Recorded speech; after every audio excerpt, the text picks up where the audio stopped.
Mungu wetu, asante kwa ajili ya wakati mzuri. Asante kwa ajili ya baraka. Asante kwa ajili ya matoleo mbalimbali juu ya watu wako. Baba, tunakubariki na kukuinua katika jina la Yesu. Asante Bwana kwa ajili ya kila mmoja ambaye Mungu umempa neema jioni hii ya leo, uliyeweka uzima ndani yake, anayefanya biashara, anayezunguka huku na kule kwa ajili ya mahitaji yake ya kimwili.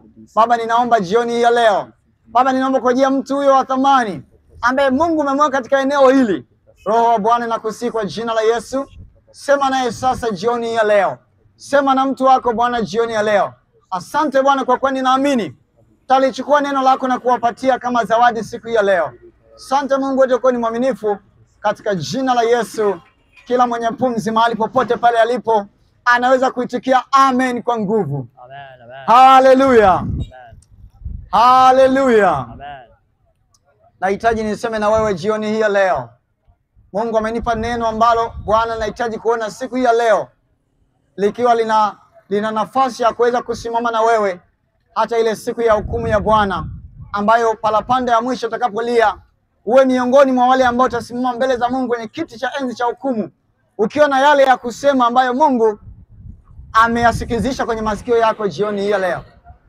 Na siku hii ya leo inazungumza na mtu kwa habari ya safari. Nazungumza na wewe jioni hii ya leo, na ujumbe pekee ambao unanipa nafasi ya kusimama mbele yako siku ya leo una kichwa safari ya peke yako. Safari ya peke yako. Mungu wetu anatufundisha kitu cha muhimu sana. Kila mwanadamu ambaye ameumbwa kwa jinsi ya kibinadamu, ameumbwa kwa jinsi ya mwonekano wa Mungu. Wengi tunajua tunaishi katika hii dunia, lakini sote ni wasafiri na wapitaji katika dunia hii. Mahali popote pale ulipokuwepo, Mungu alisababisha uzao ukatokea ndani ya mama yako na baba yako, wakatengeneza mwili ambao mwili ni wewe. Kutoka huko ulikokuwa, Mungu alikuchukua katika miongoni mwa wanawe na akakufanya katika dunia ukawepo. Na kwa jinsi hiyo hiyo ulivyokuja, ukazaliwa kwenye tumbo la mwanamke, Mungu akatengeneza mfumo ya kwamba miezi 9 ya uumbaji ikamilike ndani ya tumbo la mwanamke. Ile miezi 9 ilipotimia, na hatimaye wewe ukazaliwa. Na kwa jinsi hiyo hiyo ulivyozaliwa, kwa jinsi hiyo hiyo utaondoka katika uso wa nchi.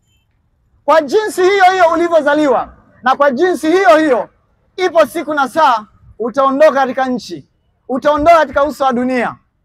Kila mtu ambaye yuko hapa, mahali popote pale alipo, anasafiri peke yake.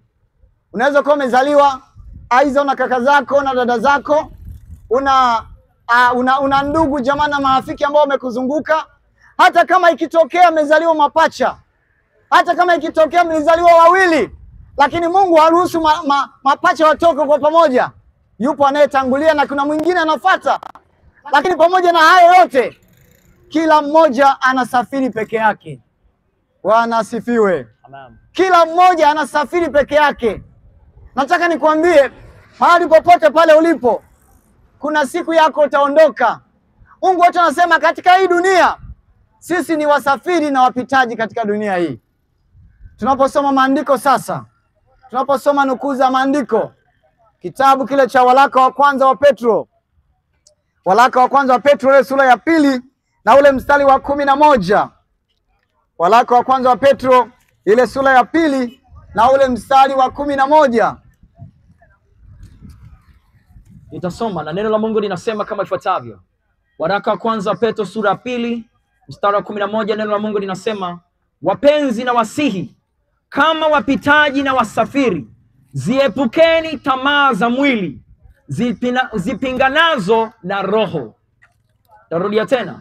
Yes. Wapenzi na wasihi kama wapitaji na wasafiri, ziepukeni tamaa za mwili zipinganazo na roho. Haleluya. Tunaona mtu wa Mungu hapa anazungumza, anasema wapenzi na wasihi kama wasafiri na wapitaji, ziepukeni tamaa za ujanani zinazopigana na roho, zinazopingana na Mungu, kwa sababu Mungu ni roho. Na ndio maana hizo tamaa ambazo zinapingana na mwili, zinapingana na kila aina ya mwenendo jinsi ambavyo unapaswa uenende, Mungu anasema tuziepuke. Lakini jambo la kwanza hapo Mungu anasema na wasihi kama wasafiri na wapitaji. Kila mmoja unayemuona ni msafiri. Wakati wako tu haujafika, wakati wako tu bado haujawadia, lakini uko kwenye safari ya peke yako. Wakati utakapofika, watu wataomboleza juu ya msiba wako, watu wataomboleza juu ya maisha yako, watu watakusanyika kwa ajili yako, watu watakuja mbele yako. Tukikuaga namna hiyo, kwa jinsi ulivyokuja peke yako duniani, na kwa jinsi hiyo hiyo utaondoka katika dunia hii. Kitu gani cha msingi sasa cha kujua? Kitu gani cha muhimu cha kwenda kujifunza? Mungu wetu anapotuasa namna hii, Mungu wetu anapotufundisha namna hii, kila mmoja ni msafiri na anasafiri peke yake. Haijalishi kwenye familia mpo wengi kiasi gani, lakini kila mmoja ana safari ya peke yake. Bwana asifiwe. Haleluya. Kama mtu ambaye anajiandaa kwa safari hiyo, anapaswa kwenda kujua ni kwa namna gani anapaswa kujiandaa, ni kwa namna gani anapaswa kwenda kuweka maandalizi juu ya kule anakoelekea, kwa sababu yeye ni msafiri. Haleluya. Haleluya. Kama umenielewa sema amina pale ulipo. Nataka nikwambie wewe ni msafiri. Popote pale ulipo, wewe ni msafiri katika dunia hii, na unasafiri peke yako. Nitakuchukua taratibu kwenye maandiko matakatifu ili uweze kujua ni kwa jinsi gani unasafiri peke yako. Na kama unasafiri peke yako, unapaswa uiponye roho yako, unapaswa ujiponye wewe mwenyewe. Unapaswa utoke katika dhambi, kwa sababu unasafiri peke yako. Ule mji ambao tunauendea ni mji mtakatifu, ule mji ambao Mungu ameuandaa kwa ajili ya utakatifu. Mji ule ni mtakatifu, na kila mtu ambaye anapaswa kuingia katika mji huo anatakiwa awe amefua mavazi, anatakiwa awe ni mtu ambaye amefua mavazi yake na tayari ameoshwa kwa damu ya mwanakondoo. Vazi lake linatakiwa kuwa ni vazi la utakatifu, maisha yake yanatakiwa kuwa maisha ya utakatifu, na atakuwa ni miongoni mwa watu ambaye wamejiandaa kwa ajili ya kuingia kwenye mahali pale panapoitwa paradiso au mbinguni. Tunaposoma kwenye kitabu cha Mwanzo ile sura ya 19, sasa Mwanzo sura ile ya 19, ninakusomea kisa cha watu ambao Mungu aliwatuma kwa ajili ya kwenda kuiangamiza Sodoma. Alipokuwa ametuma kwa ajili ya kwenda kuiangamiza Sodoma, kulikuwa kuna mtakatifu wa Mungu anakaa kwenye mji ule wa Sodoma na Gomora. Lakini Mungu akaona kwamba katika mji huu, japokuwa nimetuma kwa ajili ya kwenda kuangamiza, nimetuma kwa ajili ya kwenda kutia moto namna hiyo, lakini mwenye haki wangu hawezi akaangamia. Mwanzo ile sura ya 19 sasa. Kitabu cha Mwanzo ile sura ya 19. Tunaposoma kuanzia mstari ule wa 12 hadi ule mstari wa 30 tunapata picha hiyo kidogo. Mwanzo sura ya 19 mstari wa 12 tutasoma hatua kwa hatua hadi ule mstari wa 30. Nalo neno la Mungu linasema kama ifuatavyo. Yes. Basi wale watu wakamwambia Lutu, je, unaye mtu hapa zaidi, mkewe, wanao na binti zako na wowote ulionao katika mji? Uwatoe katika mahala hapa, maana tutapaharibu sisi mahala hapa, kwa kuwa kilio chake kimezidi mbele za Bwana, naye Bwana ametupeleka tupaharibu. Lutu akatoka akasema na wakweze walio waposa binti zake, akasema, ondokeni mtoke katika mahali hapa, kwa sababu Bwana atauharibu mji huu. Lakini akawa kama achezaye machoni pa wakweze. Simama kwanza hapo. Tunaona Mungu anatuma malaika kwanza. Mungu alituma malaika kwa ajili ya Sodoma. Alipoona mji huu sasa unaishi maisha ya uovu, unaishi maisha ya dhambi, unaishi maisha ambayo sio yale ambayo niliainisha yatakuwepo. Na alipotuma malaika namna hiyo, kwanza wakafikia kwa Lutu. Walipofika kwa Lutu namna hiyo, wale malaika wakamwambia Lutu, sisi ni malaika tumetumwa na Bwana kwa ajili ya kuangamiza mji huu, kwa sababu maovu yake yamefika sana mbele za Mungu, na kwa sababu hiyo Mungu amekusudia kufutilia mbali mji huu.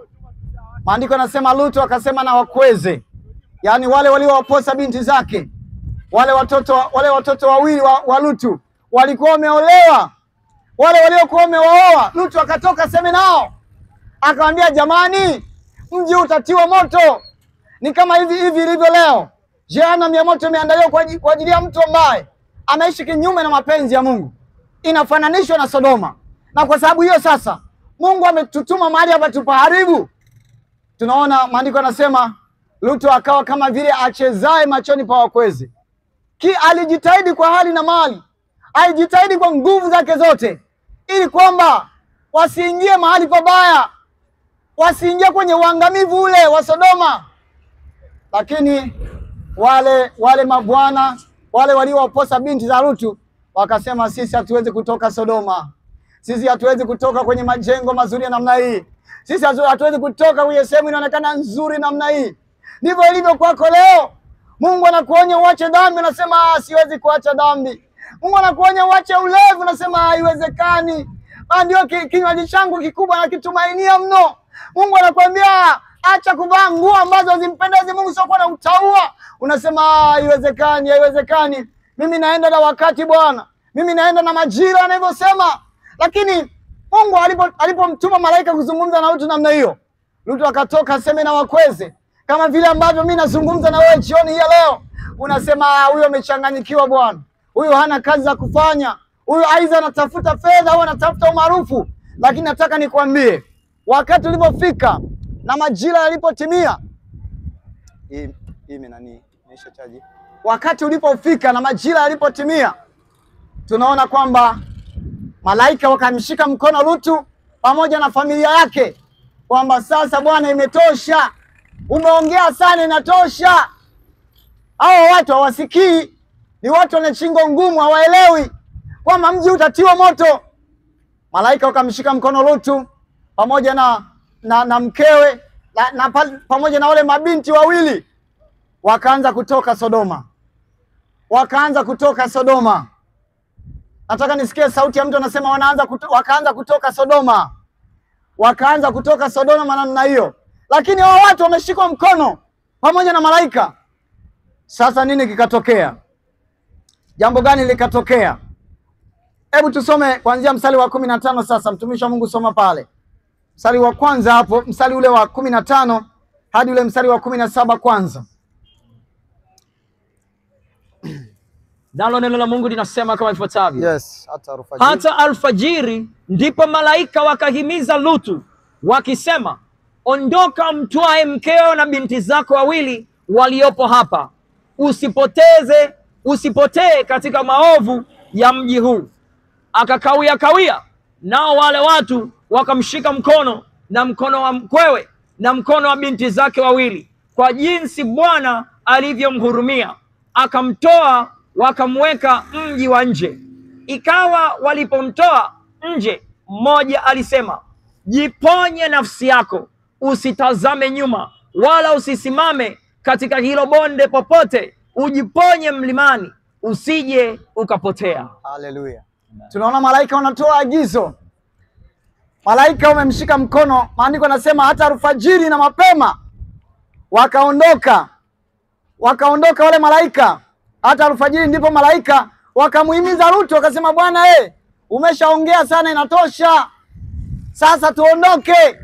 Ni majira ya mji sasa utatiwa moto na kiberiti namna hiyo.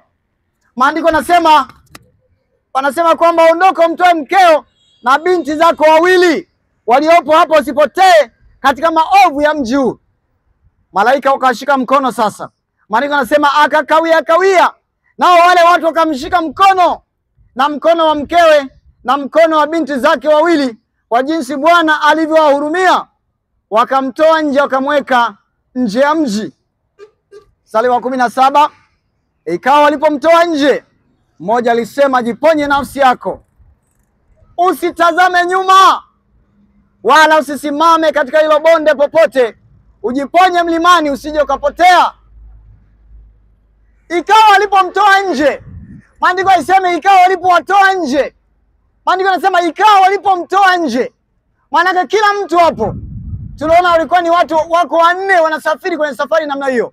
Lakini katikati ya wale watu wanne kuna malaika ambao wameshika mkono wa Lutu, wameshika mkono wa mwanamke mkewe Lutu, lakini wameshika wale malaika, wameshika wale binti wawili wale wa Lutu, malaika wanatoa agizo, jiponye nafsi yako, wala usisimame katika hili bonde popote, wala usipotee katika maovu ya mji huu. Maandiko yanasemaje sasa? Kwenye mstari ule wa 26, pamoja na kwamba malaika wamepewa agizo, wametoa maagizo, pamoja na yule mmoja ametoa maagizo kwamba ili mmoja uweze kusalimika, unatakiwa utetee roho yako mwenyewe, usitazame nyuma. Pamoja na kwamba wamepewa maagizo namna hiyo, lakini maandiko yanasema mkewe Lutu akatazama nyuma. Tunaona jinsi ambavyo ilivyo vigumu kutunza maagizo ya Bwana. Tunaona jinsi ilivyo vigumu kushika amri za Bwana. Hao watu walipewa maagizo kwamba Bwana, ili usipotee katika uovu wa mji huu, usitazame nyuma. Tunaona Lutu akasema mimi ninasonga mbele na Bwana. Wale mabinti wawili akasema sisi hatutazami nyuma. Kila mmoja na safari ya peke yake. Na tunaona mkewe Lutu alipotazama nyuma, maandiko yanasema akageuka na kuwa nguzo ya chumvi. Hata wewe leo hii Mungu anazungumza na wewe. Unaweza kusema labda siku yangu bado sana, bado na nafasi ya kusherekea, bado na nafasi ya kwenda kula maisha, bado na nafasi ya kwenda kuburudika, bado na nafasi kwa ajili ya kwenda kuenjoy maisha. Kuna wengine wanaimba nyimbo zao wanasema maisha yenyewe ni mafupi. Nani amekwambia? Una nafasi ya kwenda kutengeneza na Mungu. Unaishi, na kadiri unavyozidi kuishi, kumbuka kwamba unasafiri peke yako. Kuna siku utakufa. Kuna siku utatoa hesabu ya maisha uliyoishi duniani. Nataka nikwambie, jiponye nafsi yako usije ukapotea katika hilo bonde, wala usisimame mahali popote pale. Maandiko yanasema lakini mkewe Lutu akatazama nyuma yake, akawa nguzo ya chumvi.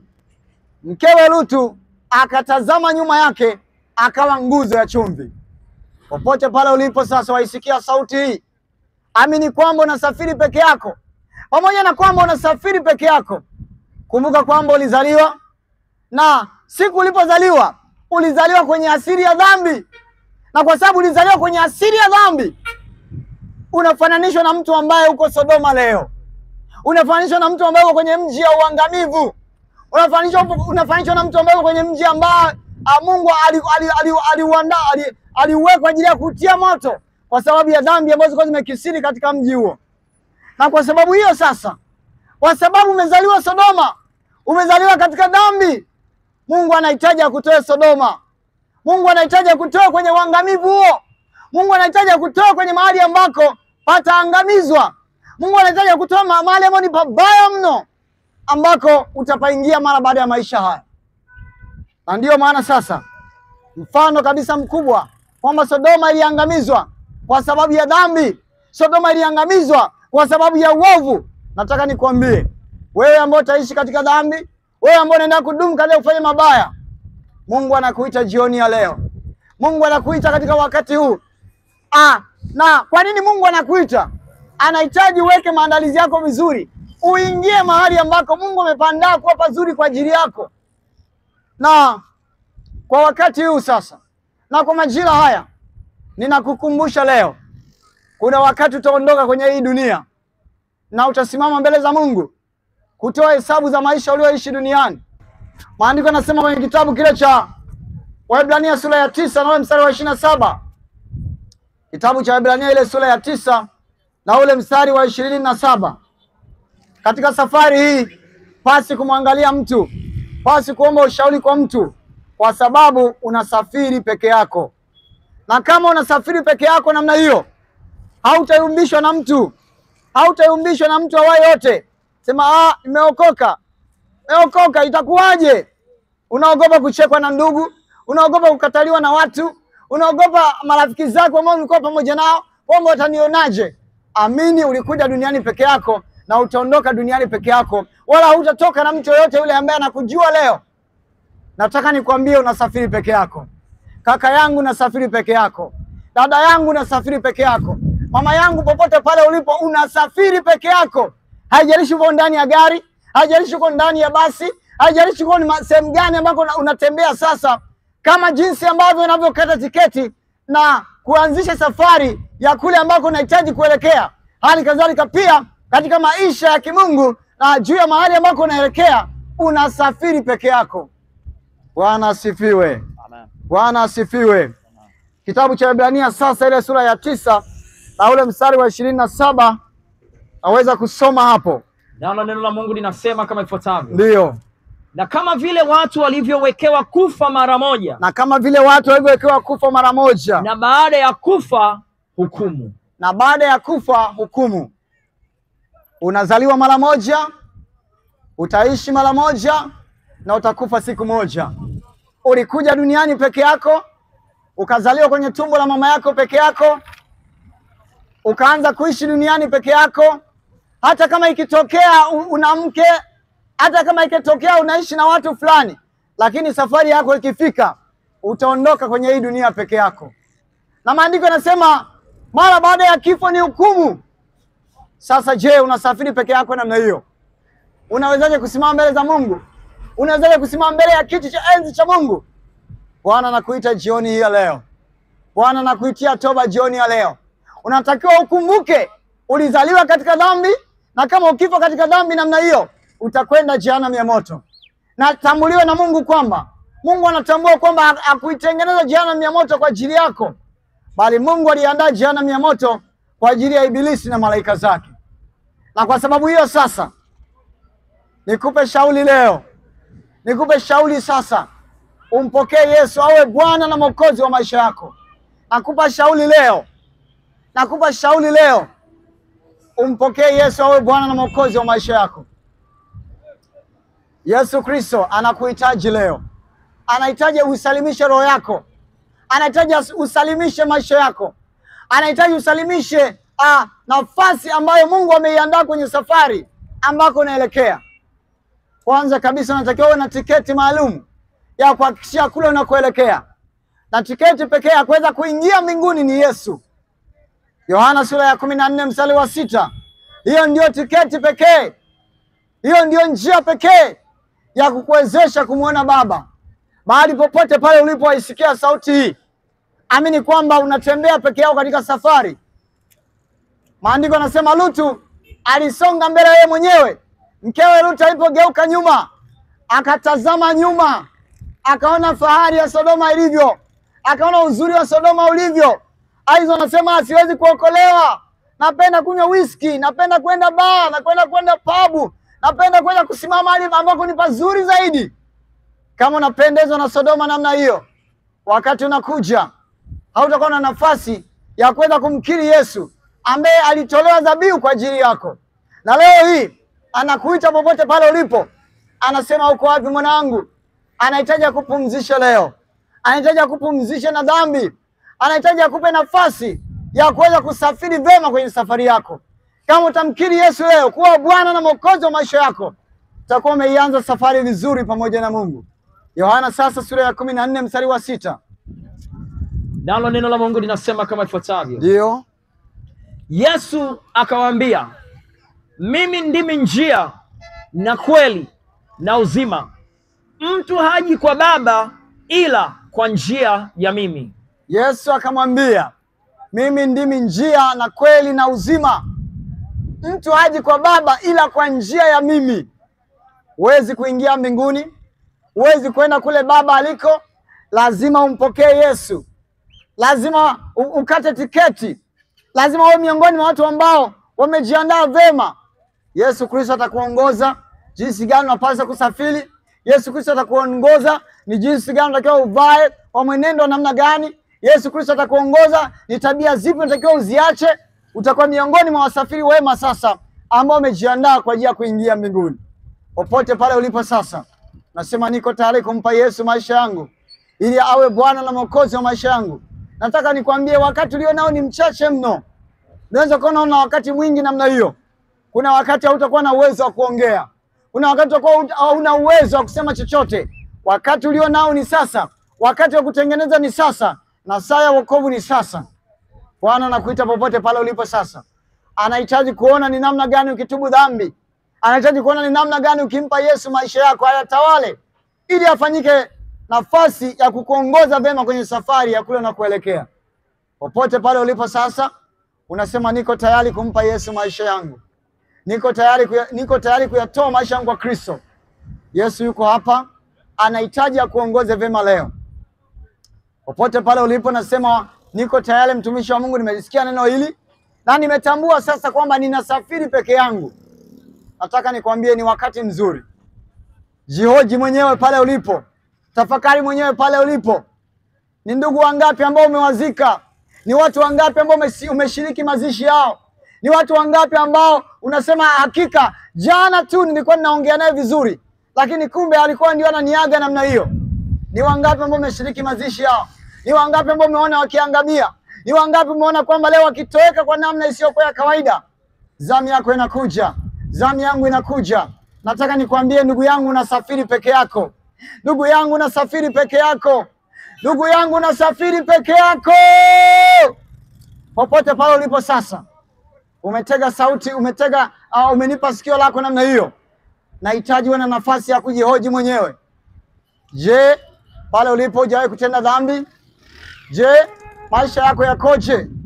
Je, una nafasi gani katika maisha uliyo nayo leo? Yesu anahitaji ufungue moyo wako leo. Yesu anahitaji umkaribishe leo, ili awe Bwana na Mwokozi wa maisha yake. Ili awe Bwana na Mwokozi wa maisha yako. Popote pale ulipo nasema niko tayari kuweza kumpa Yesu maisha yangu. Nahitaji niombe na wewe sasa. Sema, Bwana Yesu, ninakuja mbele zako. Mimi ni mwenye dhambi. Kwa sababu hiyo Bwana, nimetambua sina uwezo wa kushinda dhambi kwa nguvu zangu mwenyewe. Ninakukaribisha Yesu. Ingia katika maisha yangu.